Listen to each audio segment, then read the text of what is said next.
Use பண்ணாமல் எப்படி அப்பளம் வந்து நம்ம வறுக்கிறதுன்னு சொல்லி பார்க்கலாங்க. இது ரொம்ப ஈஸியாக நம்ம வறுத்துடலாம். இதே மாதிரி நீங்கள் எல்லா அப்பளத்தையும் வறுக்கலாம். இப்போ வாங்க இது எப்படி செய்யுதுன்னு பார்க்கலாம். அதுக்கு முன்னாடி எங்களோட சேனல் உங்களுக்கு பிடிச்சிருந்தா மறக்காமல் சப்ஸ்கிரைப் பண்ணிக்கோங்க. அதோட பக்கத்தில் இருக்க பெல் பட்டனையும் ப்ரெஸ் பண்ணிக்கோங்க. இதனால் நாங்கள் எப்போ வீடியோஸ் அப்லோட் பண்ணாலும் நீங்கள் மிஸ் பண்ணாமல் பார்க்கலாம். முதல்ல அடுப்பு மேலே ஒரு கடாய் வச்சு அதில் உப்பு சேர்த்துக்கலாம். உப்பு வந்து நல்லா ஹை ஃப்ளேமில் வச்சு நல்லா சூடு பண்ணிக்கோங்க. சூடான பிறகு இந்த மாதிரி அப்பளத்தை சேர்த்துருங்க. ஒன்ஸ் வந்து நல்லா சூடாயிடுச்சுன்னா அதுக்கப்புறம் ஃப்ளேம் வந்து மீடியமில் வச்சுட்டு இந்த மாதிரி ஒரு கரண்டியில் மிக்ஸ் பண்ணுங்கள்.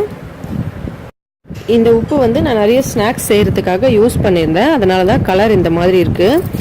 நான் நிறைய ஃப்ரெண்ட்ஸ் வந்து கமெண்ட் பண்ணுவாங்க, உப்பு வந்து ஒன்ஸ் யூஸ் பண்ணிவிட்டு அதை யூஸ் பண்ணலாமா சமையலுக்கு, இல்லை மறுபடியும் யூஸ் பண்ணலாமான்னு சொல்லி.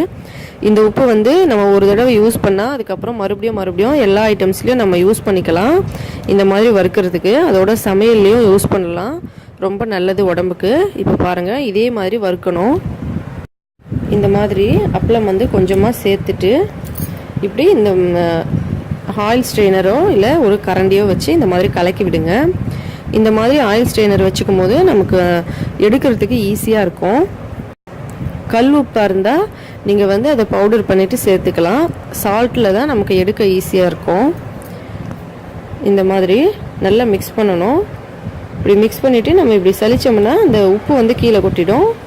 நமக்கு அப்பளம் மட்டும் மேலே வந்துடும். ஒரு அப்பளம் வந்து சரியாக வரலைன்னா இந்த உப்பை வந்து அள்ளி அது மேலே போடுங்க. இந்த மாதிரி கொஞ்சம் கொஞ்சமாக போட்டு நம்ம எப்படி ஆயிலில் ஃப்ரை பண்ணுறோமோ அதே மாதிரி இதுலேயும் நம்ம ஃப்ரை பண்ணி எடுத்துக்கலாம். ஆயில் சேர்க்காம இந்த மாதிரி ஃப்ரை பண்ணோம்னா ரொம்ப உடம்புக்கு நல்லது. அதிகமாக ஆயில் வந்து சேர்க்க வேண்டியதில்லை. நம்ம வந்து இந்த மாதிரி ஈஸியாக வறுக்கலாம். இது பாருங்கள், இந்த மாதிரி போட்டுட்டு நல்லா மிக்ஸ் பண்ணி விடுங்க. ஒரு அப்பளம் மேலே இந்த மாதிரி சரியாக வந்து பொரியலைன்னா அது மேலே இந்த உப்பு அள்ளி இப்படி போட்டிங்கன்னா இப்போ பாருங்கள் அந்த அப்பளம் அப்படியே பொரிஞ்சு வரும். இந்த மாதிரி நல்லா வறுபட்டு வரும். இதே மாதிரி எல்லா அப்பளத்தையும் வறுக்கலாம். இப்படி வறுத்துட்டு நம்ம எடுத்து வச்சுக்கலாம்.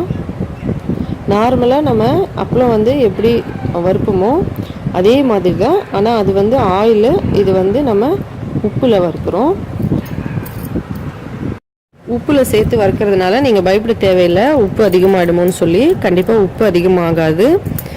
நீங்கள் அந்த அப்பளத்தில் எந்த அளவுக்கு உப்பு இருக்கோ அதே அளவு தான் வரும். மற்றபடி அதிகமாகலாம் உப்பு டேஸ்ட் வராது. அதே மாதிரி நீங்கள் இதை சலித்து எடுக்கும்போது எல்லா உப்புமே கீழே கொட்டிடும். சூடாக இருக்கனால இதில் ஒட்டுறதுக்கு சான்சஸ் இல்லை. அதிலேருந்து கீழே கொட்டிடும். அதுக்கு உள்ளேயும் வந்து அந்த உப்பு நிற்காது.